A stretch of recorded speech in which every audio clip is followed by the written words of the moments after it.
Matin ici là, ah, les gens vont fuir. Emilia, bonjour. Salam alaikum. Alaikum salam, Emilia. Comment vous allez? Ouais, ça va bien chez toi? Ça va. Tu es où et puis il y a le bruit là, Emilia? Tu es en circulation? Je suis au travail. Non, je suis au travail. Je suis sur le chantier en fait. Ah, ok, il faut te déplacer juste un peu. Il y a le bruit là, il y a des gens qui ont mis des écouteurs, donc du coup ils ont du mal. Est-ce que tu peux juste bouger un peu pour qu'on puisse bien t'entendre et puis t'écouter? Ouais, c'est bon. Ok, vas-y. Nous t'écoutons. C'est vrai, je viens d'arriver sur le live, mais j'ai un peu suivi ce que vous êtes en train de dire. Allô? Oui, on t'écoute, on t'écoute. Voilà. J'ai un peu suivi ce que vous êtes en train de dire, mais ce qui m'a fait truc là, ce qui m'a intrigué et m'a amené à demander à monter sur le live, c'est quoi? Il y a un pasteur qui a dit que les quoi là, les faux du Coran, non. Genre, il est en train de dénigrer le Coran en fait, ce que je n'ai pas aimé. Ah, ok. Maintenant, il a dénégré le Coran. Il a dit quoi sur le Coran? Il a dit quoi sur le Coran? Il a dit les faux du Coran là. Si je pense bien, si je me rappelle bien, il a dit les faux du Coran là. Oui. Vous avez dit? Les faussetés. Voilà, les faussetés du Coran. Oui, oui. Ouais. Ce que je n'ai pas aimé, en fait. Parce que, premièrement, c'est vrai, moi, je suis une musulmane, 100%. Je suis de Niger. Donc, je ne dénigre pas les chrétiens et j'ai plein d'amis chrétiens. Donc, de là, qu'est-ce que j'aimerais vous dire? Nous, en tant que musulmans, on ne peut jamais dire que votre Bible est faux et que les paroles de votre Bible, toutes les paroles de votre Bible est fausse au fait. Donc, ce que j'aimerais vous demander, c'est quoi? C'est vrai, on est en live et chacun peut s'exprimer comme il veut, mais s'il vous plaît, ne dites pas certains trucs qui n'est pas normal. Emilia, regarde. Oui. C'est dans le Coran. Hein. Je vais lire puis tu vas me dire si c'est normal. Comme toi, tu es une femme. Surat 4, verset 34. Je lis. Les hommes ont autorité sur les femmes en raison des faveurs qu'Allah accorde à ceux-là sur celles-ci. Et aussi à cause des dépenses qu'ils font de leurs biens. Les femmes vertueuses sont obéissantes à leur mari et protègent ce qui doit être protégé pendant l'absence de leurs époux avec la protection d'Allah. Et, écoute bien maintenant, hein, et quant à celles dont vous craignez la désobéissance, exhortez-les, éloignez-vous d'elles dans leur lit et frappez-les. Est-ce que tu trouves normal que Allah, dans le Coran, ordonne à l'homme de frapper sa femme? Non, c'est pas normal. Voilà, donc c'est ce que nous on dénonce ici. Voilà, c'est pas qu'on dénigre, mais nous sommes en train de veiller un peu le concept. Mais tu vois que tu dis c'est pas normal. Je peux dire un truc. Oui. Je peux dire un truc. Setso, attends, va répondre, pardon. Setso, passons à... Oui, la seule on t'écoute. La phrase, c'est vrai que c'est pas normal. Et que moi aussi je trouve ça gauche. Mais c'est pas un truc là, comment on dit, dans beaucoup de couples, Allô? Vas-y, on t'écoute. Dans beaucoup de couples, Voilà. Dans beaucoup de couples, sur le plan mondial, si on prend 100%, il y a plus de 85% de maris qui battent leurs femmes sans faire recours à ce qu'on écrit dans le Coran. Parlons des musulmans, à ce qu'on écrit dans le Coran. Et c'est pareil pour les chrétiens aussi qui battent leurs femmes. Donc, on peut pas juger ça, au fait. Non, Emilia, non. Je dis, est-ce que c'est normal que Allah ordonne à l'homme de frapper? Un homme peut frapper sa femme, mais Dieu ne peut pas ordonner à l'homme de frapper sa femme. Pourtant, dans le Coran, Allah subhanahu wa ta'ala, celui que tu adores, il dit à l'homme de frapper sa femme. Est-ce que tu trouves normal que Dieu cautionne à l'homme de frapper sa femme? Est-ce que c'est normal? C'est pas normal. Mais le Coran, c'est l'homme qui l'a écrit, non? Ah, c'est l'homme qui a écrit, pasteur. Ouais, c'est l'homme qui a écrit. Même votre Bible là, c'est pas l'homme qui a écrit ça. Qu'est-ce qui prouve que c'est Dieu qui a réellement dit ça? Ou bien qu'est-ce qui prouve que c'est Allah qui a réellement dit que de frapper les femmes? C'est une question. C'est le Coran. C'est le Coran. Où est le Coran? C'est pas Allah qui a écrit. C'est pas le livre d'Allah. C'est pas le livre des musulmans. Emilia. Excusez-moi. Emilia. C'est de moi qui ai parlé. Je vous reçois. Ma soeur. Non, Le Gatoni, attends. Le Gatoni, attends. Ok. Emilia, je demande, le Coran là, c'est Allah qui a écrit, mais c'est pas Allah. C'est le livre d'Allah, non? Le Coran, c'est l'homme qui l'a écrit. Et celui qui l'a écrit, il a pris inspiration de trucs là, comment on dit, d'Allah au fait.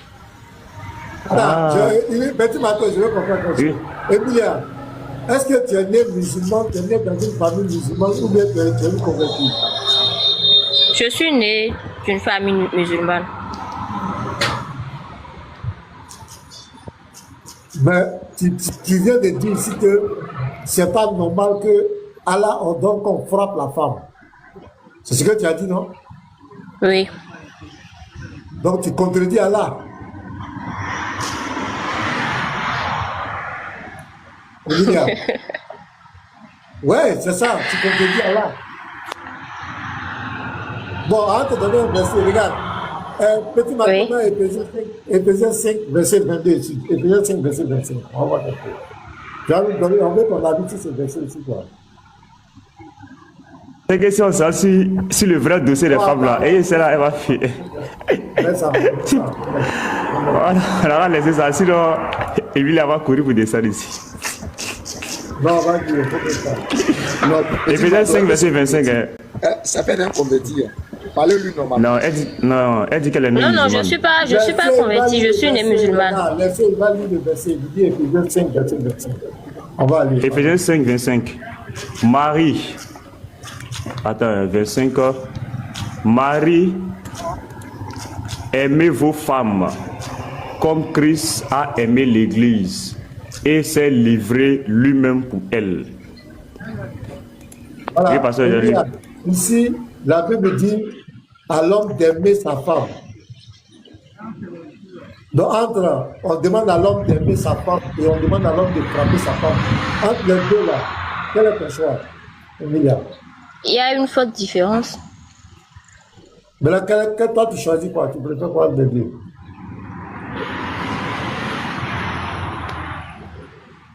Un truc là. Marie, aimez vos femmes, etc., etc. Oui, tu préfères Voilà. quoi? J'ai dit. Oui, aimez je vos préfère- femmes. Voilà.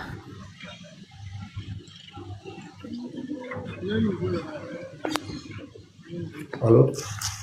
Pasteur Beul. Oui. Pasteur.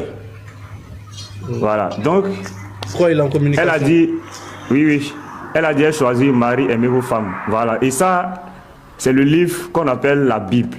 Voilà. Et c'est le livre de la vérité. C'est dans ce livre-là qu'il y a l'amour, il y a la paix, il y a la tranquillité, il y a le respect, il y a tout. Au verset 22, me regarde ici.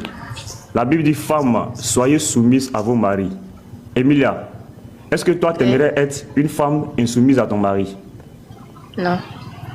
Voilà, donc Dieu dit ici dans sa parole, femmes, soyez soumises à vos maris. Maintenant, je vais faire un petit parallèle dans le Coran, le temps que le pasteur revienne.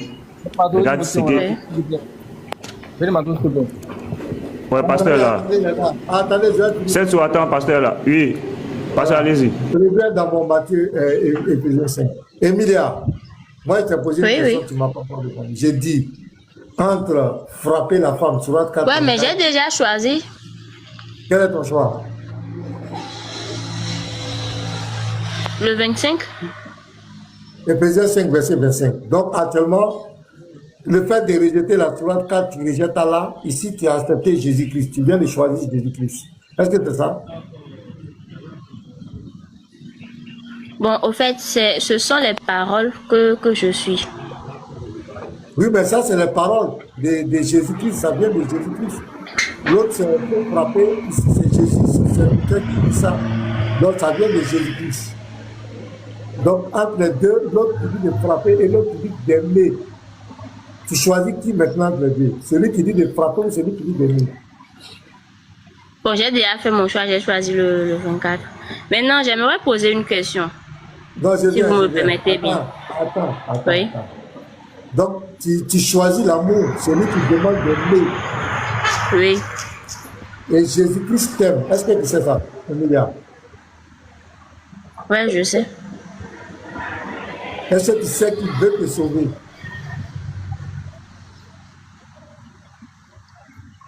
Bon, disons oui. Est-ce que tu es prêt à accepter sa mort?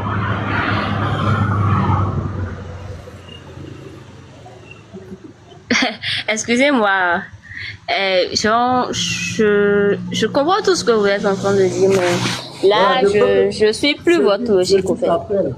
Jésus t'appelle. Tu ne peux pas suivre un D'accord. Dieu qui demande à ton mari de te frapper. Il faut suivre le Dieu qui demande à ton mari de t'aimer. Oui. Un Dieu qui demande à ton mari de te frapper ne t'aime pas. Le Dieu qui demande à ton mari de t'aimer, c'est lui qui t'aime. Et c'est ce Dieu-là qui va te sauver. Et crois-moi, ce Dieu qui demande à ton mari de te frapper, il dit que quand tu vas mourir, tu vas passer obligatoirement en enfer. Or, Jésus te dit, tu as la vie éternelle. Je te donne la vie éternelle. Il t'aime, il te pardonne tes péchés. Si tu le reconnais comme sauveur Seigneur, aujourd'hui tu es là, tous tes péchés te sont pardonnés. Après ta mort, tu ne passes pas à l'enfer. Tu vas directement au paradis pour vivre éternellement. Et il ne permettra jamais de te frapper.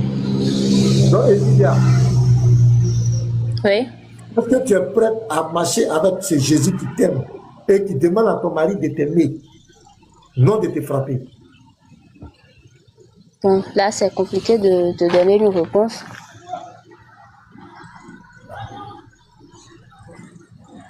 Voici la preuve est devant toi. Toi-même tu as vu, l'autre dit frapper, l'autre dit frapper. On ne sait pas ce que demain réserve. On ne sait pas ce qui peut t'arriver demain, Emilia. On ne sait pas. Dans Éphésiens 8, on dit l'homme n'est pas maître de son souffle. Donc il ne connaît même pas le vie. Il ne peut pas se délivrer le vie de sa mort. Tu ne sais pas. C'est maintenant, là où tu es. Tu n'es pas venu par hasard. C'est maintenant que tu dois prendre la décision de marcher avec Jésus-Christ. Parce que lui, il t'aime. Il sera avec toi. Il t'aime. Parce que je voulais augmenter, je voulais ajouter quelque Attends, chose. vous avez pardon après. Vous avez tenu pardon, s'il te plaît. Pardon, frère. Pardon après, tu vas venir. Donc, Emilia, Oui. est-ce que tu es prête à marcher avec Jésus-Christ? Jésus te tend la main. Jésus veut te sauver.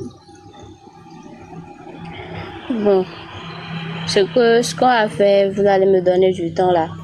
Parce que Oui. je me retrouve pas correctement. Voilà, tu vois mon numéro. Tu vois le numéro en haut ici là? Le plus 225 07 09 11 74 Oui. 96, c'est le numéro du pasteur.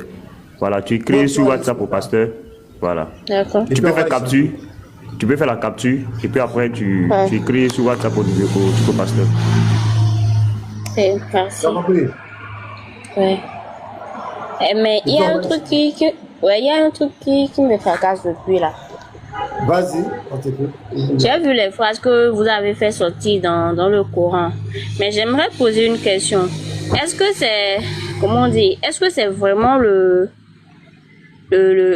vrai Coran? Parce que de nos jours, il y a des Corans que les trucs là, comment on dit, les hommes recopient au fait.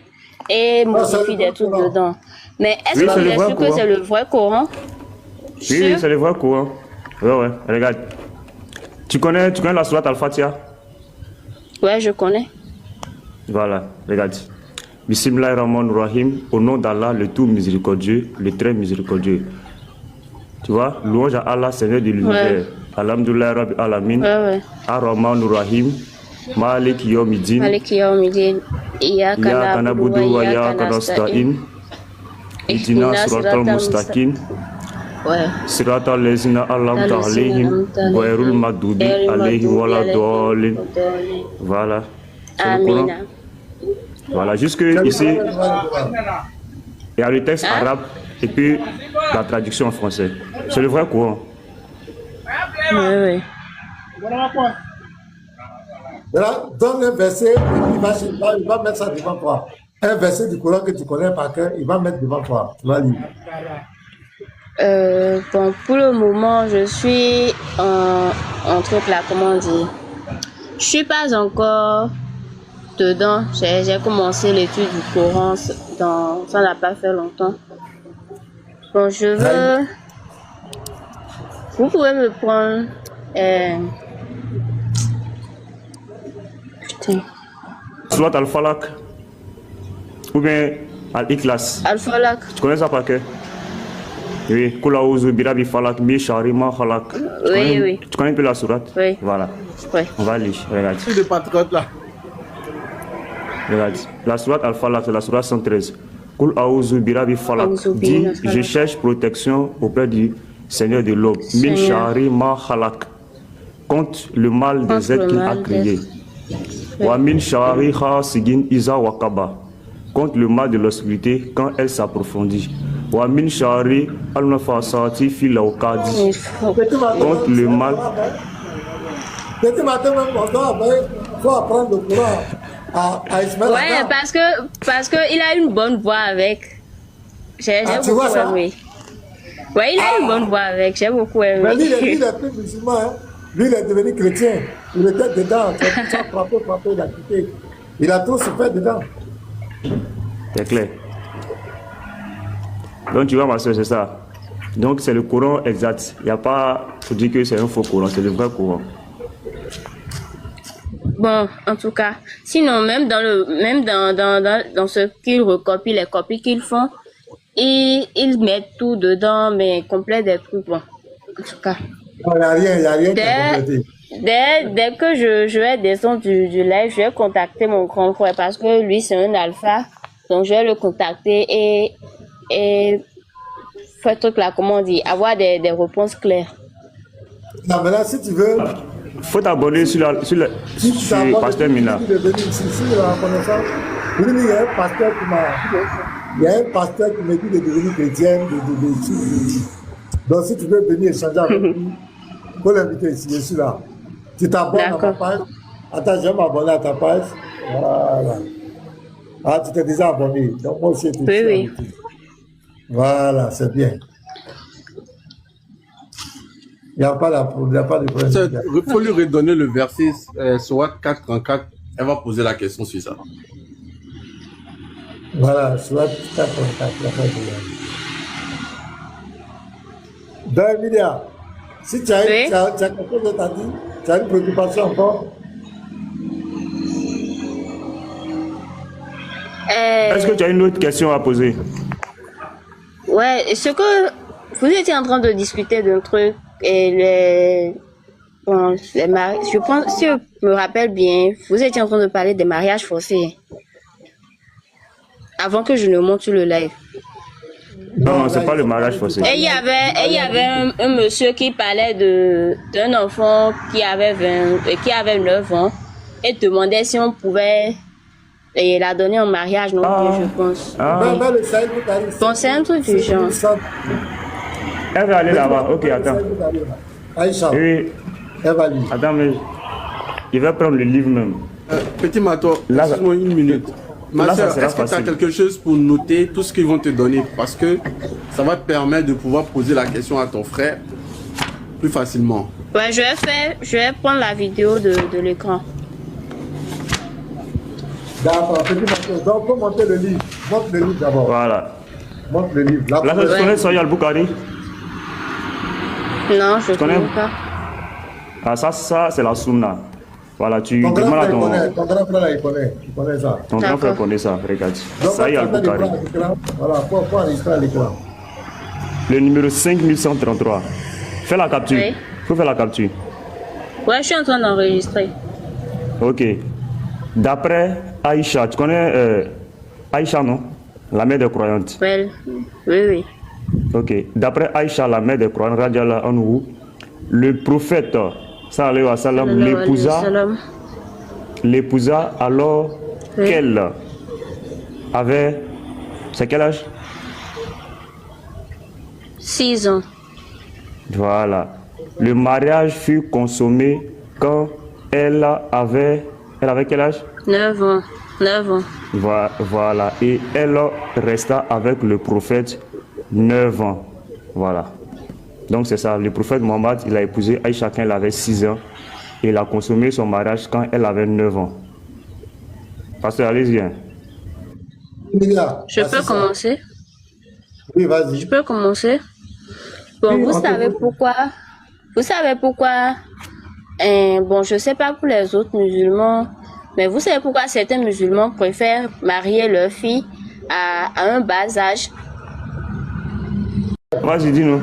Dis-nous, on ne sait pas, vas-y. Parce que selon eux, il vaut mieux de les marier très tôt que de dire attendre leur majorité avant de pouvoir les marier. Parce que quoi, ils craignent que cette dernière perde leur pureté au fait. Virginité. Voilà. Bon, c'est moi mon point de vue. Bon, il n'y a pas de ça, on peut comprendre ça, Emilia. On peut comprendre Oui. que, ouais, et il est petit, on peut dire, bon, petit Mato, comme tu es quelqu'un de bien, il y a ma fille ici, actuellement elle est encore petite, mais quand elle sera femme, tu sais pas, tu vas la marier. Ça, c'est des choses qui se passent. Maintenant, c'est le problème là. On dit, il a consommé le mariage quand il avait 9 ans. C'est-à-dire, il a eu des rapports avec elle quand elle avait 9 ans. Quand tu es normal, et un monsieur de 54 ans, avec une Comment vous savez que le prophète sallallahu alayhi wa sallam avait 54 ans avant d'épouser la fille? Quand on montre la partie où il avait c'est selon les sources musulmans, c'est selon les sources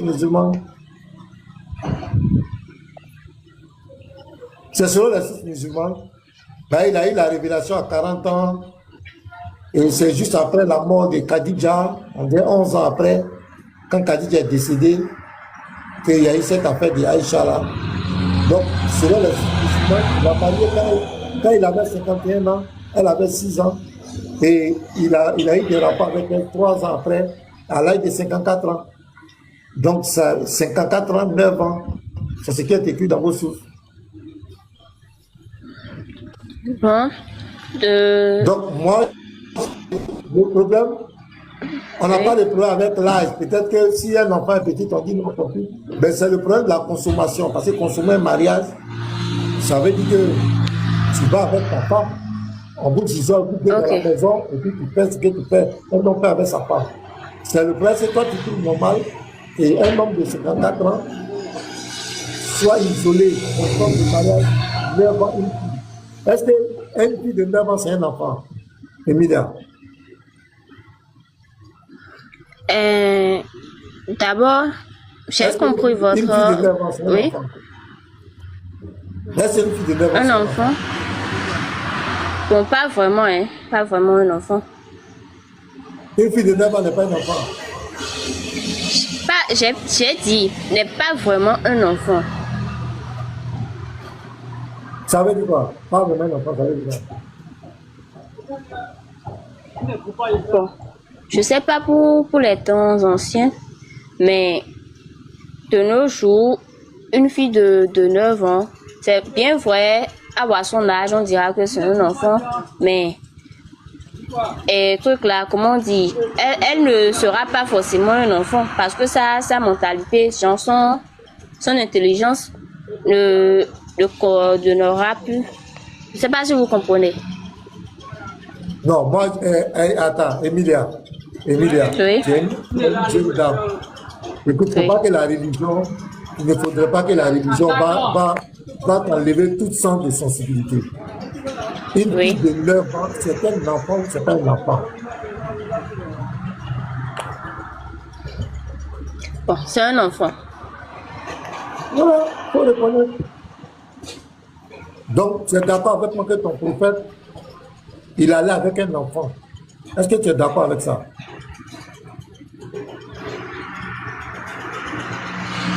Je suis pas d'accord, mais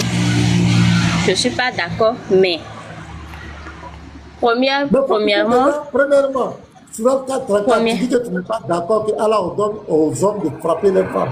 Deuxièmement, tu n'es pas d'accord avec la fille de 9 ans. Tu cherches quoi là-bas, Emilia? Je veux faire quoi?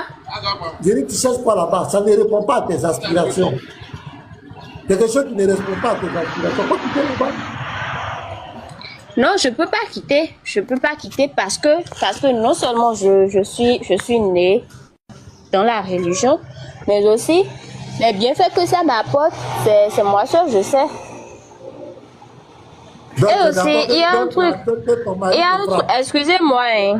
Donc, Excusez-moi, hein. attends, Il y a aussi un truc. Il y a aussi un truc. Musulman comme chrétien, moi je trouve pas de différence à ça, hein. Parce que Non, après il y a tout, une très grande différence.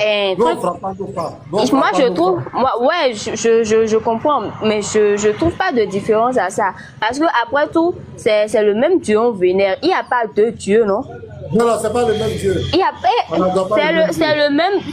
c'est le même Dieu, c'est le même Dieu on vénère. Il n'y a Bon, pas deux, regarde. il y a pas deux dieux. Emilia, Il y Emilia. a qu'un seul Dieu, oui. D'accord. Emilia, toi-même, tu as dit tout à l'heure. Oui. Il y a un Dieu qui a dit à ton mari de te frapper. Il y a un autre qui a dit à ton mari de t'aimer. Ce n'est pas le même Dieu. Ce n'est pas le même Dieu. Ce n'est même pas le même paradis. Chez les chrétiens, là, notre salut... Attends, il y a du bruit là-bas. Je vais te muter un peu, après je vais te dire. Là. Il y a beaucoup de bruit là-bas. Je ne sais pas pourquoi. Voilà. Apôtre, shalom à toi. Je vais finir avec elle et puis on va te laisser parler. Voilà. Chez nous, les chrétiens, le chrétien et les musulmans n'adorent pas le même Dieu. C'est pas le même Dieu. Il faut que je te dise ça, Emilia. Ce n'est pas le même Dieu. Chez le chrétien, son salut dépend de Jésus-Christ. Son salut ne dépend pas de lui-même. Il est sauvé par la grâce, en la croyance en Jésus-Christ. Et le chrétien ne passe pas par l'enfer. On ne va pas compter ses œuvres. Quand il meurt en tant que chrétien, Jésus dit, je vous donne la vie éternelle. Et c'est par pure grâce. En islam, le musulman doit être sauvé par ses propres œuvres, par sa propre justice. Et le musulman doit passer obligatoirement par l'enfer.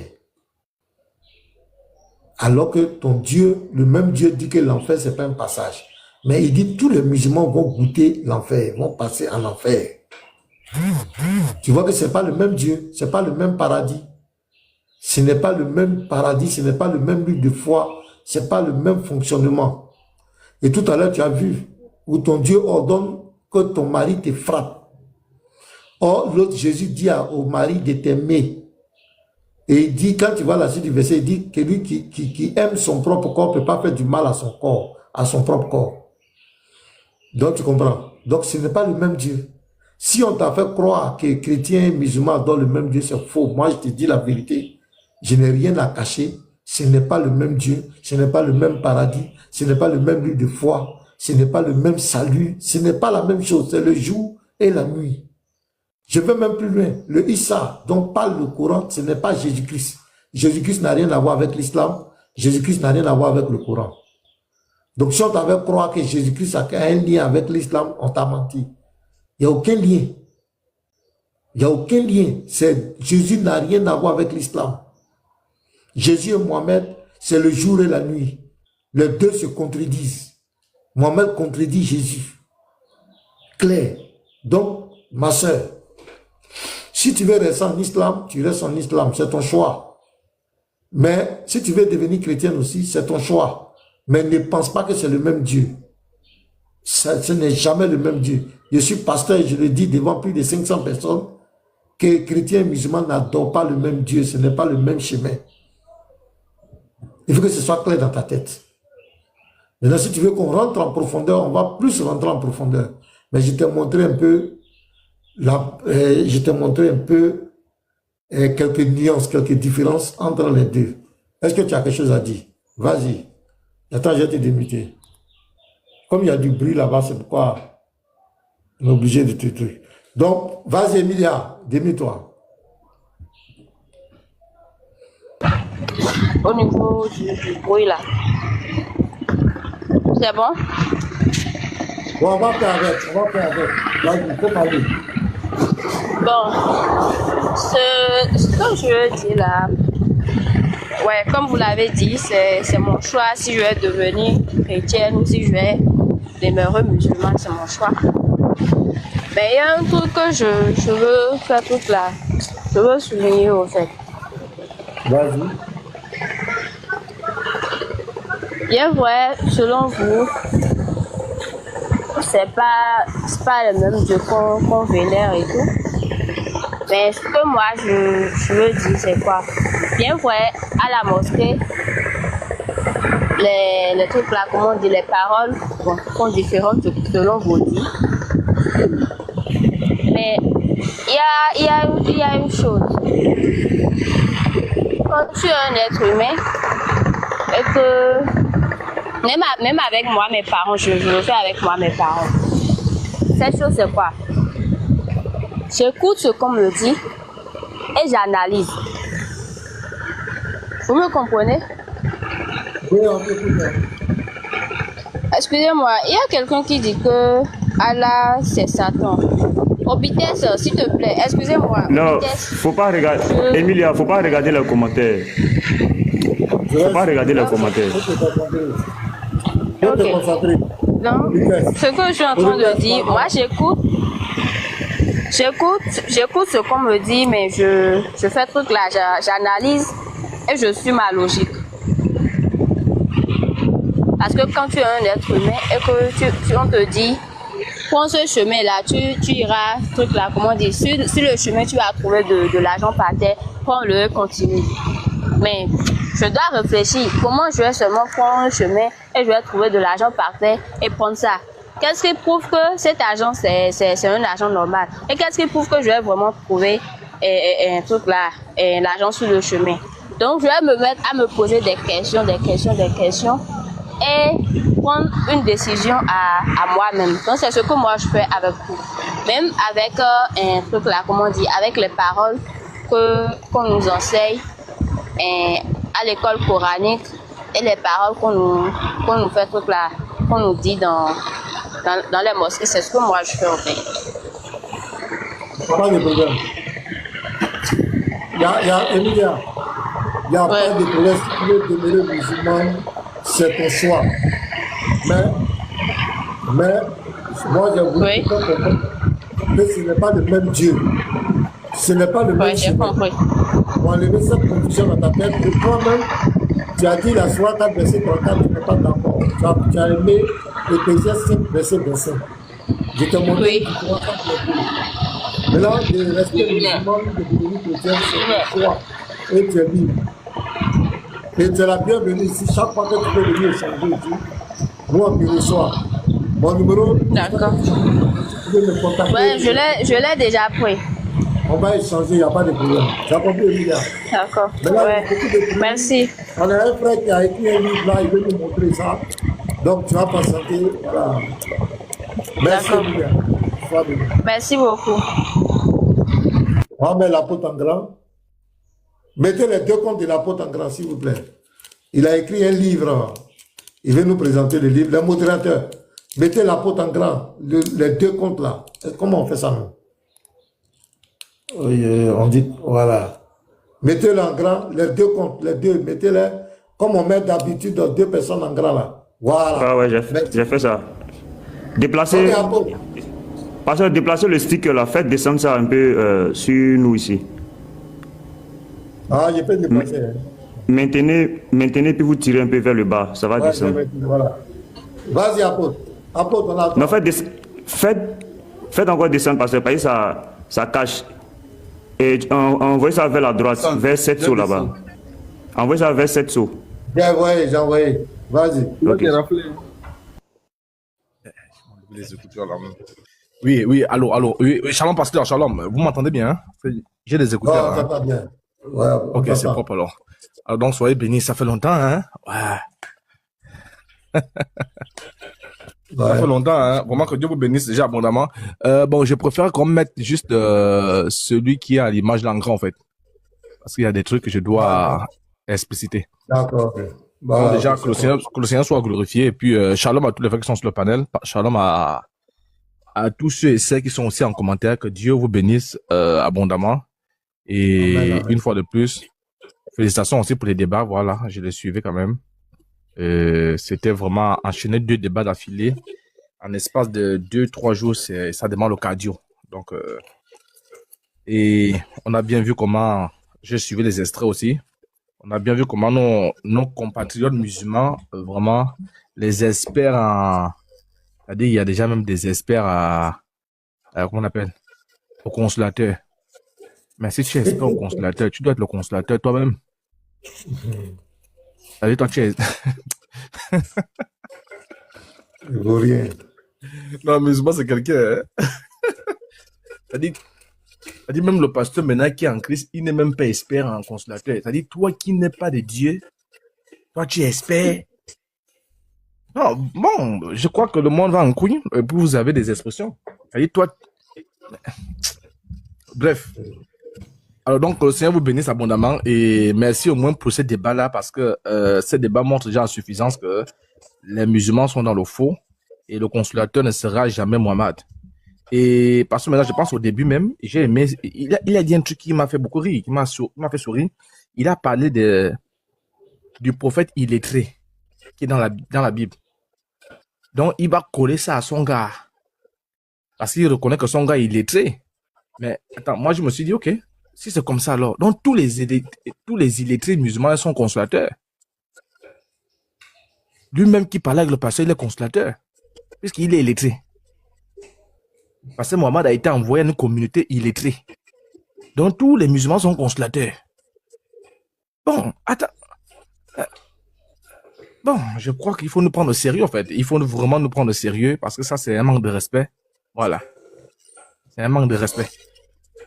Donc c'est sur cette base-là que votre gars est consolateur. Donc, merci pour la choucroute, merci pour le foutage. C'est-à-dire, tu as bien tamisé le frère en question. Il est retourné vraiment. Et il va falloir aussi qu'il nous dise ce que vous vous êtes dit, notamment en inbox. Parce que le débat en public, je ne sais pas quelle suite il va en inbox. On se voit en inbox. On se voit. Bon, jusqu'à présent, il ne m'a pas encore appelé. Pasteur, vous avez dit quoi en inbox? Il ne m'a pas encore appelé. Hein. Donc, vous espérez qu'il va vous appeler? Je ne sais pas. Hein. On ne sait jamais. Le portable, maintenant même mon numéro, même je le mets ici, je le mets là. Donc, j'espère qu'il va m'appeler. C'est sûr. Oh, les plaisantés, hein. Donc, que le Seigneur soit béni, que le Seigneur soit glorifié. Donc, ceux et ceux qui n'ont pas regardé les débats sont sur toutes les plateformes. Vous allez sur YouTube, même eux-mêmes, je pense que, je ne sais pas s'ils ont mis ça. Donc, les frères, que Dieu soit glorifié. Et voilà. Alors, j'étais un peu absent, voilà. Bon, c'est devenu une coutume. Mais vous savez aussi que l'absence aussi est une bonne chose. Parce que Jésus était absent pendant le jour qu'il jeûnait. Pendant que Jésus jeûnait, et lors de son absence, après le jeûne, il est sorti directement avec un message puissant. Moïse était absent au mont Sinaï. Lorsqu'il sort de l'absence, il sort avec un message puissant. Comme pour dire qu'on peut être absent, mais quand on revient, c'est parce qu'on revient avec un message. Et le fait d'être absent de façon physique ne veut pas forcément dire qu'on n'est pas en esprit. L'apôtre Paul disait absence de corps, mais présence d'esprit. Voilà, c'est pourquoi tous les débats, j'essaye quand même de suivre. Et gloire soit à Dieu. Alors, le livre n'est que la continuité déjà. La continuité de ceux qui ont déjà lu le premier livre. Et c'est aussi les réponses des uns et des autres qui a encore boosté parce que j'ai quand même beaucoup de livres inachevés. Beaucoup de livres inachevés. Voilà, que je n'ai pas pu terminer, que j'essaie de terminer, mais au vu des retours que les uns et les autres ont eu à faire, ceux qui ont pris, ceux qui ont déjà commencé à lire sur la divinité de Jésus depuis l'Ancien jusqu'au Nouveau Testament. Alors, donc, ça a boosté encore pour terminer un peu ce qui était inachevé, parce que vous savez que tout travail inachevé n'est pas payé. C'est très important. Alors, donc, aujourd'hui, on sort avec un nouveau message, un livre qui est très important, si ce n'est peut-être, j'ai envie de dire, l'un des plus importants que j'ai écrit jusqu'à présent. Un livre qui est très, très capital. C'est la continuité. Ceux qui ont lu le livre sur la divinité de Jésus, ce n'est que la continuité de ces livres-là.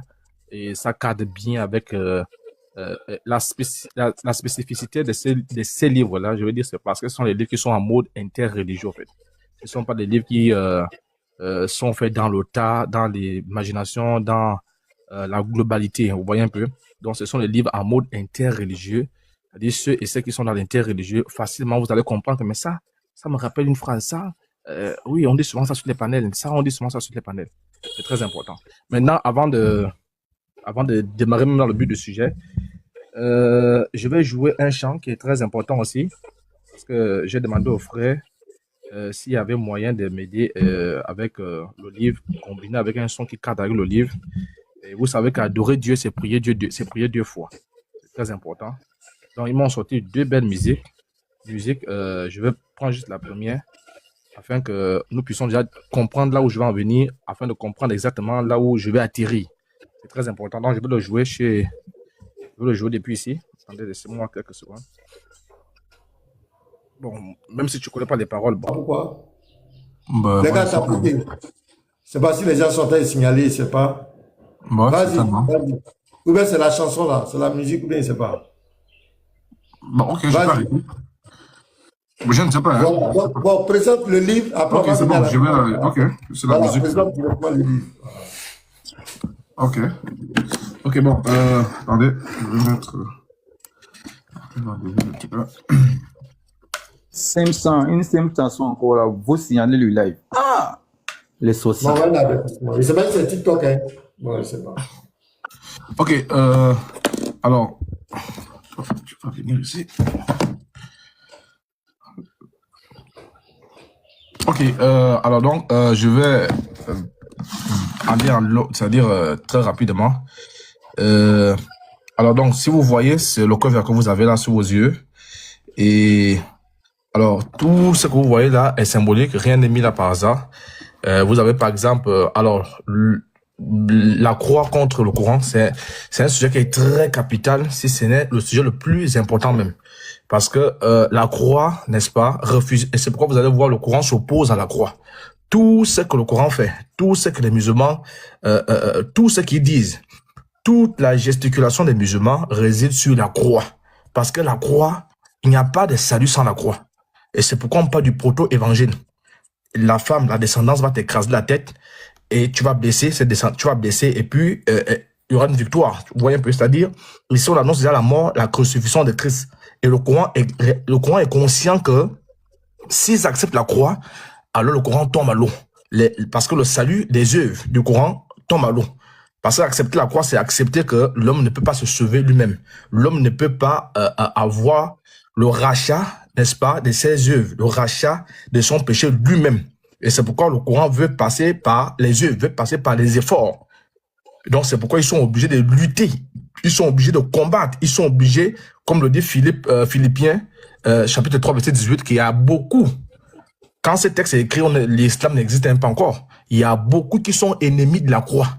Donc c'est dire le combat de la croix, c'est dire la puissance même de la croix.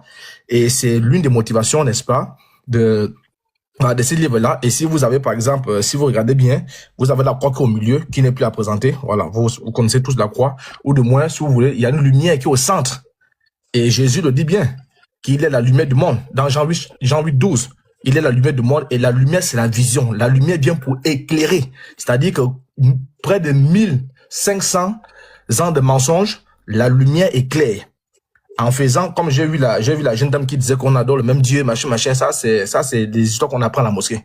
Mais si elle avait la lumière qui est juste là devant vous, elle allait réaliser qu'on n'a pas le même Dieu. Parce que c'est un Dieu qui dit à gauche de concasser les filles, un Dieu qui dit à droite, n'est-ce pas, de prendre des filles comme des diamants bruts. Je pense que ça, le message est très clair. Et c'est pourquoi dans ce livre-là, j'aborde aussi cet aspect-là. Vous avez par exemple la croix qui est le centre de l'histoire du salut. Et c'est pourquoi vous allez voir, beaucoup sont en train de... Parfois, certains acceptent même que Jésus soit mort, mais il n'est pas mort à la croix. Vous allez voir, par exemple, je crois, les témoins de Jéhovah, si je ne me trompe pas, Jésus n'est pas mort à la croix. Il est mort sur un bois, oui, mais ce n'est pas en forme de croix. Pourquoi il refuse la croix? Parce que l'apôtre Paul parle de l'évangile de la croix qui est une puissance. Parce que la croix est très symbolique et la croix, c'est le centre même du salut. Et c'est pourquoi le musulman ne veut pas entendre parler de croix. Parce que ne peut aller à la croix que Dieu. C'est-à-dire, délivrer l'humanité, beaucoup étaient à la croix. Mais le fait que Jésus était à la croix est tellement symbolique parce que ne peut donner le salut que Dieu lui-même. Et si Dieu donne le salut étant invisible à l'œil nu, c'est-à-dire que Dieu s'est fait homme. Donc, ils sont obligés d'accepter toutes les théories. Accepter la croix, c'est accepter que Dieu peut se faire homme. C'est-à-dire, il y a une grande puissance derrière la croix en question. Mais là, j'essaie d'aller vite. Voilà, parce que je ne vais pas... envie de mettre assez de temps. Quand vous prenez un Corinthiens chapitre 1 verset 18, on dit que la prédication de la croix, c'est une puissance de Dieu. Et Ésaïe 53 parle du fait que Jésus était blessé, n'est-ce pas, pour nos péchés. Il a dépouillé même les dominations. Ça, c'est la croix, la puissance de la croix dans Colossiens chapitre 2, le verset 14 à 15. Et si vous descendez un peu, vous voyez un peu, vous avez la Bible, vous voyez que bon, c'est divisé en deux parties. Vous avez la Bible qui est d'un côté, le Coran qui est de l'autre côté. Mais si vous zoomez bien les yeux, voilà, la croix, la souffrance, la purification, merci beaucoup. Donc, si vous zoomez bien les yeux, vous allez voir que à côté de la Bible, on a, je sais pas je sais pas comment on appelle ça. Vous avez aussi des marteaux qui sont là, vous avez du sang qui est là. Mais le fait que la Bible soit déjà touche, la Bible touche le sol. Hein? Le sol représente l'historicité. Le sol représente, parce que vous savez que, comment on appelle ça? Dieu s'est fait homme. C'est pas un homme qui s'est fait Dieu. Dieu s'est fait homme. Dieu est venu dans le monde. Donc, les clous. Donc, Dieu est venu dans le monde. Et le fait que la Bible est au contact de la terre prouve à suffisance que l'archéologie, la science, parce que la science c'est le symbole de la terre, la science, la terre c'est le symbole de l'archéologie, la terre c'est le symbole des humains, c'est le symbole du physique, le réel, c'est-à-dire ce qu'on voit. Donc le physique, les manuscrits, ou encore l'archéologie si vous voulez, n'est-ce pas, prouve la véracité de cette parole-là, prouve la véracité de la croix. Et c'est pourquoi on dit, il s'est fait homme dans Jean chapitre 1, n'est-ce pas? Il est venu, n'est-ce pas, dans le monde. Donc il est venu, il est rentré en contact avec le monde, afin que le monde prouve, atteste la véracité de Jésus. Vous voyez un peu? Donc, ici, vous avez tous les éléments. Vous avez le sang qui est sur la croix, le sang qui est sur, en même temps sur la Bible, en même temps sur, qui touche le sol. Ça prouve à suffisance que, bibliquement, Jésus a été bien crucifié et ressuscité. Et la terre confirme ça. Et la terre, c'est qui? La terre, c'est la science. La terre, c'est l'archéologie. La terre, c'est l'anthropologie. Tout ce que vous voulez, n'est-ce pas, de façon scientifique. C'est-à-dire, on décolle au niveau terrestre, on décolle au niveau terrestre, au niveau céleste. Les deux sont unanimes que Jésus a été bel et bien crucifié. Ça, c'est clair. C'est-à-dire que si un musulman veut qu'on lâche la Bible, on rentre dans la science pour prouver la crucifixion de Jésus, on va même pas tenir 2 minutes avec le livre. Le débat est fini. Vous voyez peu? Maintenant, s'il veut qu'on rentre encore dans la Bible elle-même pour prouver la crucifixion de Jésus, c'est encore même pire. Là-bas, c'est même versé à gogo. C'est-à-dire, il n'y a même pas moyen de s'échapper même. Maintenant, si vous basculez un peu de l'autre côté, vous allez voir le même Coran. Le même Coran aussi est sur la terre, parce que sur la terre, il y a des adeptes. Sur la terre, il y a des musulmans qui prient Allah. Mais ce Coran enchaîné, vous voyez bien, il est bien enchaîné. Vous voyez bien que il y a un peu de l'obscurité de ce côté-là. Il y a un peu l'obscurité de ce côté. Qu'on peut dire quoi? Qu'on peut dire que de ce côté-là, il n'y a pas la vision. De ce côté-là, la lumière n'éclaire pas là-bas. Donc, ils n'ont pas la révélation. Tout ce qu'ils peuvent affirmer, ce n'est que le verbiage. C'est comme moi, je faisais les rêves. Là où j'ai vu 5 milliards. Ça, c'est que les rêves. Beaucoup parmi vous, vous avez vu les rêves. Là, vous voyez un sac d'argent.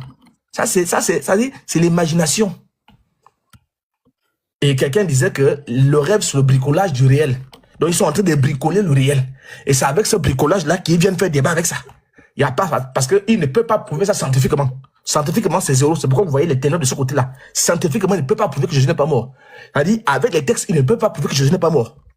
Même dans le Coran, même, ils ne peuvent pas prouver que Jésus n'est pas mort. Et ça, c'est un défi. Quand je finis, s'il y a un musulman qui tient sur, il a dit sur ses 2 pieds, il peut prouver dans le Coran que Jésus n'est pas mort. Il ne va pas s'en sortir.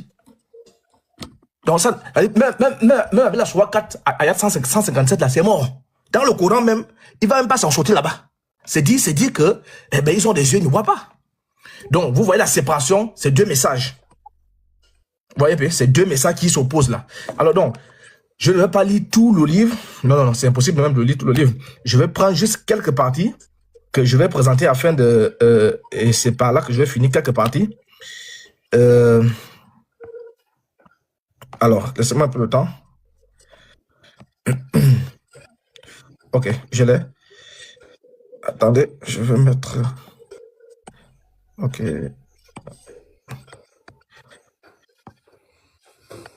Ok, c'est bon. Donc, vous avez la part de couverture. Je vais pas vous lire, je vais lire juste quelques pages, notamment l'introduction. Par exemple, je vais lire ça. Le résumé, je vais lire. Les remerciements, je vais lire, et surtout les chapitres, de quoi est composé le livre, pourquoi il est très important. Alors, je prends par exemple, je vais vous prendre un peu la table de matière. Ok, dans la table de matière, vous avez la dédicace, le résumé, la présentation, tout ce qui va avec. Ok. Alors, vous avez l'introduction que je vous lirai plus tard. Dans le chapitre 1 déjà, je montre déjà dans ce chapitre-là que le Dieu d'Israël et Allah ne sont pas compatibles. C'est deux révélations différentes. Et le pasteur Ménard aime beaucoup aborder ce sujet-là. Donc, vous voyez, c'est un livre qui est issu de tous les débats. Le pasteur Ménard envoie toujours un défi à tous les musulmans que venez me prouver que le Dieu d'Israël, c'est Allah. Donc, pour déjà, parce que là, il faut comprendre pourquoi ils refusent la croix. Vous allez comprendre un truc. Les musulmans refusent la croix, mais ils attestent que le Dieu d'Israël, c'est Allah. Parce qu'ils sont conscients que dès lors qu'ils disent que le Dieu d'Israël n'est pas là, mais c'est fini. Le débat est fini. Vous comprenez? Dès lors qu'ils attestent que le Dieu d'Israël, là, c'est pas Allah, le débat est fini. Ça sous-entend quoi? Vous voyez, la jeune dame qui est partie là, bien qu'elle résiste un peu, mais conclusion, elle dit quoi? Elle dit, nous avons le même Dieu. Parce qu'elle est consciente que si elle dit qu'on a le même Dieu, il ne peut pas avoir deux dieux créateurs. Il y a un qui est faux. Et c'est pourquoi dans le chapitre 1, je prouve déjà que le Dieu d'Israël n'est jamais Allah, et Allah ne sera jamais le Dieu d'Israël. Par exemple, dans le premier point, je montre la présentation des deux. Les deux doivent se présenter. Des restrictions, je ne sais pas pourquoi. Mais c'est quoi cette affaire-là même? C'est l'image là qui fait ou bien, je ne sais pas. Peut-être l'image, Ok, bon, pasteur, venez là en grand. Pasteur, venez là en grand. J'ai fini. Maintenant, je vais me descendre le compte là. Venez en grand, pasteur, c'est bon. Est-ce que tu ne peux pas ouvrir la caméra pour montrer le livre même physique qui se part? Non, pasteur. Non, vous pouvez venir en grand, pasteur. Venez en grand, c'est bon. Voilà, je fais descendre le compte. Il envoie des restrictions, je ne sais pas pourquoi. Il m'envoie des restrictions encore. Tu vois, oui, l'audience en train de baisser. L'audience en train de baisser. On est à 530. On est à 375. Les gens signalent, ils ne savent pas qu'est-ce qui se passe. Oui, pasteur, mettez-vous en grand et puis ça va partir. Ok. Voilà. Voilà, comme vous serez en grand, voilà, là, ça va partir, c'est bon.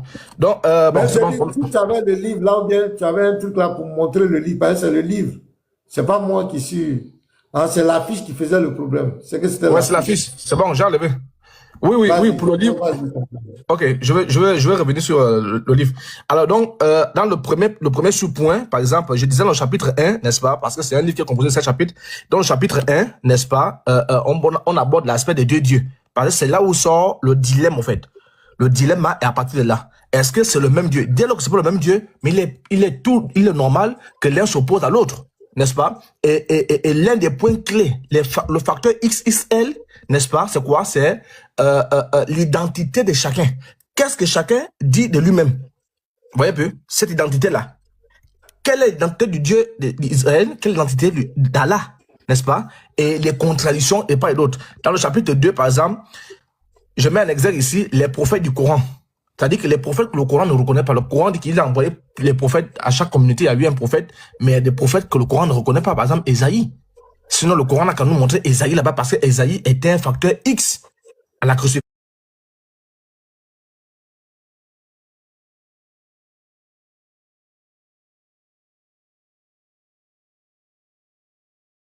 Les gens là, l'évangile selon Jean, est-ce que c'est Allah qui a révélé ça? Est-ce que c'est Allah qui a révélé à Jean l'évangile selon Jean là? Parce que c'est pas compatible à Allah. Vous voyez un peu? C'est pas compatible à Allah. Donc c'est pourquoi il faut mettre d'abord en exergue les prophètes majeurs. N'est-ce pas? Est-ce que ces prophètes-là sont reconnus par le Coran? Notamment Ésaïe. S'ils sont reconnus par le Coran, on va prendre les dits d'Ésaïe qui cadrent avec la crucifixion de Jésus, notamment Ésaïe 53. On va aller vérifier à la loupe, n'est-ce pas? Si qu'on appelle ça? Si le Coran reconnaît ça. Et dans le chapitre 3, par exemple, je parle de est-ce que la Bible est falsifiée? N'est-ce pas? Il faut analyser parce que le Coran laisse croire que la Bible est falsifiée, même si les savants eux-mêmes n'ont jamais dit que le texte a été falsifié. Les savants disent que c'est l'interprétation qui est biaisée. Parce que les paroles d'Allah sont inchangeables. Il n'y a pas un musulman qui peut dire que la Bible est falsifiée, sinon il contredit Allah. Si c'est Allah qui a amené la Torah, la Torah ne peut pas être falsifiée puisque personne ne peut modifier la parole d'Allah selon Allah lui-même, dans le même chapitre. Donc, il y a ça, tu découvres ça, puisque la parole d'Allah est immuable. Une parole qui est immuable ne peut pas subir de modifications. Vous voyez un peu, les frères t'apporter une parole qui est immuable ne peut pas subir des modifications. Alors, il y a beaucoup de sous-points intérieurs, mais je ne vais pas vous lire les sous-points. Et dans le chapitre 4, je relate un peu, n'est-ce pas? Je relate un peu, n'est-ce pas, comment on appelle ça, la crucifixion annoncée depuis l'Ancien Testament. C'est dire que c'est pas un projet qui date du 21e siècle. C'est pas un truc qui date de 380, de 325, c'est-à-dire au Conseil de Nicée. Non. C'est pas un truc qui est né hier là en 380 avec Théodose. Non. C'est un concept qui date depuis le plan divin de Dieu. C'est dans l'ADN de Dieu. C'est dans le plan divin de Dieu même. Et depuis les âges, Dieu a déjà annoncé, n'est-ce pas, la crucifixion par laquelle le monde sera sauvé. C'est un humain qui a péché. Et dans l'humain, il y a le sang. Donc, pour racheter l'humain, Dieu et sa loi font un. Dieu est immuable. Dieu ne fonctionne pas à gauche, la loi à côté. La loi de Dieu, c'est Dieu lui-même. Donc, quand Dieu donne sa loi, il exécute sa propre loi. Si c'est l'humain qui est fait de sang et qu'on sort qui a péché, alors pour racheter cet humain-là, il faut prendre le même symbole. C'est comme au football. Si on te marque un but, on a fait trembler tes filets. Toi aussi, tu vas aller faire trembler les filets. C'est pas les maisons que tu vas faire trembler pour qu'on t'accorde le but.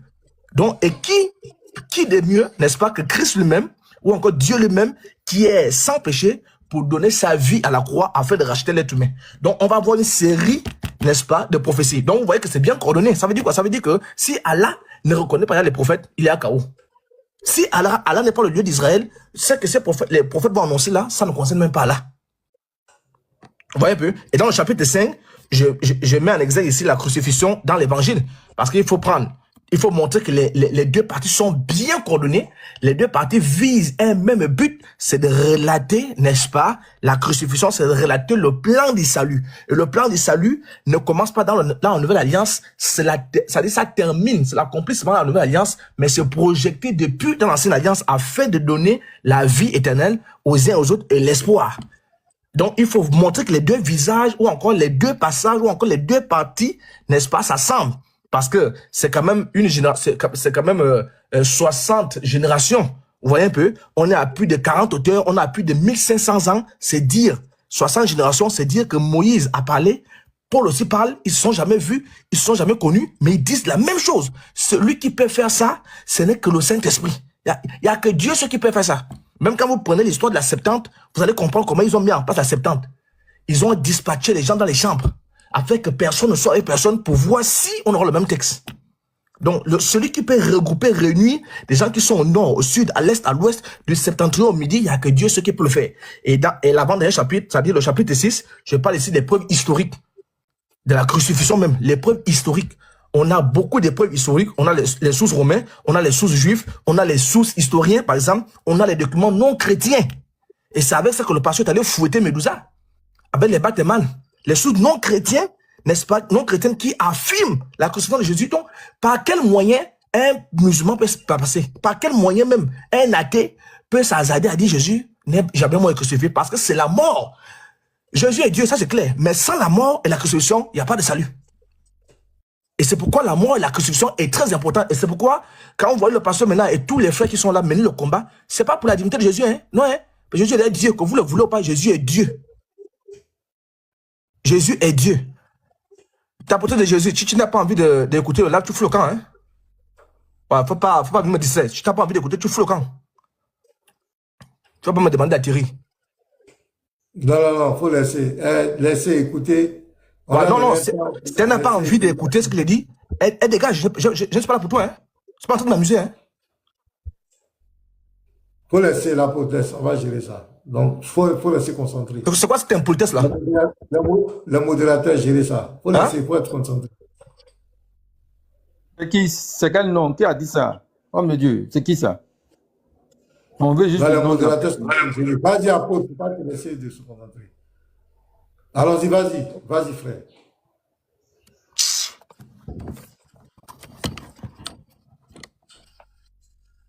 Alors donc, je poursuis. Alors donc, dans le chapitre 6, je parlais des preuves historiques, parce que les musulmans, non seulement les musulmans, mais aussi d'autres qui ripostent la Bible, face à la Bible, disent toujours, il faut prouver tout ce que tu dis là hors de la Bible. Croyant que nous sommes incapables, n'est-ce pas, de prouver, non seulement la crucifixion, ça c'est juste un point que j'ai pris. Nous sommes incapables de prouver la véracité de notre religion, la véracité de la Bible, en se basant uniquement dans la Bible. Non, on peut le faire en prenant même les sources athées, on peut prouver ça. Parce que la crucifixion, c'est un événement mondial, c'est un événement terrestre qui a eu lieu, c'est un événement palpable. Donc ça ne peut pas, c'est pas un cliché, c'est pas, on peut glisser à gauche à droite. Et dans le, voilà, par exemple, je parle de l'archéologie, la crucifixion des Romains, pourquoi aucun historien sérieux ne nie la crucifixion. Donc il y a aucun historien sérieux. Voilà, comme aime le dire Medusa qui trafique parfois même les papes et consorts. Alors, et dans le chapitre 7, n'est-ce pas? Voilà. Dans le chapitre 7, voilà, dans le chapitre 7, vous avez pourquoi le Coran nie la crucifixion. Bon, ça c'est très clair. Et en dessous, vous avez l'expression Jésus dit arrête-moi Satan. Qu'est-ce que ça veut dire? Je ne vais pas rentrer en profondeur, mais quand vous allez lire cette partie-là, arrête-moi Satan, en grosso modo, l'opposition spirituelle à la croix. Donc tous ceux qui s'opposent, celui qui s'oppose, un prétendu Dieu qui s'oppose à la croix. Parce que quand Jésus dit à Pierre, arrête-moi Satan, c'est pas à Pierre qui parle. Il parle à l'esprit motivateur, l'esprit qui motive Pierre, et ne peut motiver Pierre que Satan. Parce que Satan est conscient que ça c'est l'échec total.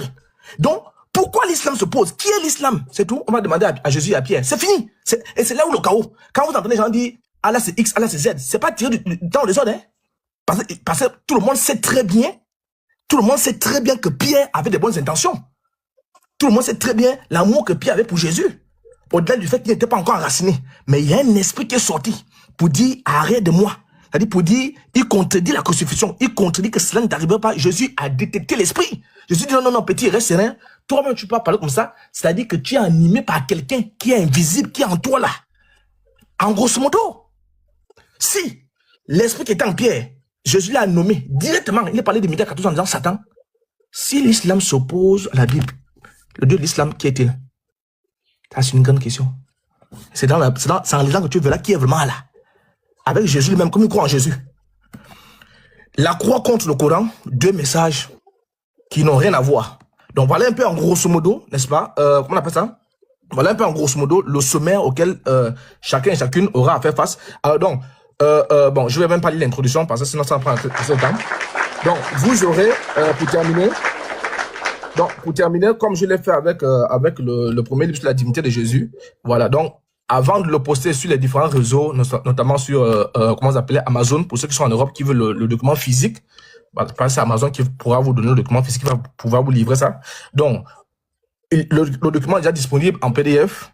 Donc, ceux qui avaient déjà reçu le premier document, vous pouvez simplement, à partir de, quand je m'arrête là, vous pouvez simplement reprendre, écrire à nouveau. Voilà, c'est Garazim qui est chargé de vous l'envoyer par mail, le mail lavadechrist@gmail.com, pas par numéro de téléphone, voilà, parce qu'on veut un numéro de téléphone de personne, et on va vous envoyer ça. Donc, le document est bien sécurisé.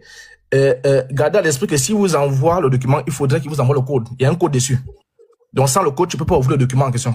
Parce qu'on a sécurisé le document pour éviter qu'un client puisse manipuler un mot, deux mots, trois mots. Donc, et le code là, il faut vraiment le mettre tel qu'il va vous le donner. Et le code, tu ne peux pas le copier. Tu peux pas copier le code, donc il faut l'écrire toi-même à la main. Donc voilà, en grosso modo. Voilà. Pasteur, maintenant, si vous me permettez, au moins je vais peut-être lire l'introduction, après je m'arrête là. Je veux le lire, après je m'arrête là. Dans cet ouvrage, je présente l'un des débats les plus profonds et les plus déterminants de la foi chrétienne, la crucifixion de Jésus. Je montre dès le début que cette question n'est pas un simple détail théologique, elle touche à l'identité de Dieu, à la nature de la révélation et au salut de l'humanité. Deux messages s'affrontent, celui de la Bible et celui du Coran. Deux visions du monde, deux conceptions de Dieu, deux vérités qui ne peuvent pas coexister. À travers ces livres, je démontre que la Bible affirme clairement, puissamment, inlassablement la mort du Messie comme le centre du plan divin. Les prophéties l'ont annoncé, l'évangile l'a décrit, les apôtres l'ont confirmé et l'histoire elle-même l'a enregistré. La crucifixion n'est pas un récit symbolique, elle est un fait, n'est-ce pas, une réalité, un accomplissement prophétique essentiel. J'explique aussi comment et pourquoi le Coran s'oppose à cette vérité fondamentale. Ce refus n'est pas simplement doctrinal, il est spirituel. Refuser la croix, c'est refuser le cœur même du salut. Jésus a dit à Pierre, arrête de moi Satan, lorsqu'il s'opposait à la nécessité de la crucifixion. À travers cet exemple, je révèle que toute opposition à la croix s'inscrit dans une dynamique spirituelle profonde. Dans ce livre, je confronte donc deux discours, n'est-ce pas? Celui de la révélation biblique cohérente et confirmée par l'histoire, et celui du Coran tardif, isolé et dépourvu de toute base prophétique ou historique solide. Je veux que chaque lecteur avance page après page avec clarté, sans confusion, en comprenant non seulement ce que disent les textes, mais pourquoi ils le disent. Je veux amener chacun à voir que la vérité biblique ne s'appuie ni sur la tradition humaine, ni sur l'opinion, mais sur la révélation divine et sur les faits historiques. À travers ce livre, je parle à ceux qui cherchent, à ceux qui doutent, à ceux qui veulent comprendre Dieu, et à ceux qui veulent comprendre et à ceux qui désirent saisir la différence entre ce que dit la Bible et ce que dit le Coran.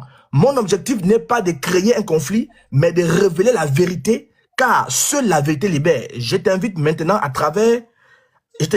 à entrer avec moi dans ce voyage biblique historique, logique et spirituel, et chapitre après chapitre, je vais démontrer que Jésus-Christ a réellement été crucifié, que cette vérité change absolument tout.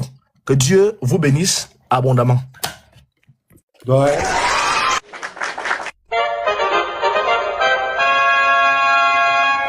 Félicitations à toi, apôtre Elvis. C'est propre et puis c'est vraiment propre. On sent que tu veux partager quelque chose. C'est quelque chose qui est sur ton cœur que tu veux partager. Vraiment que Dieu te bénisse, frère. L'ouvrage est vraiment bien.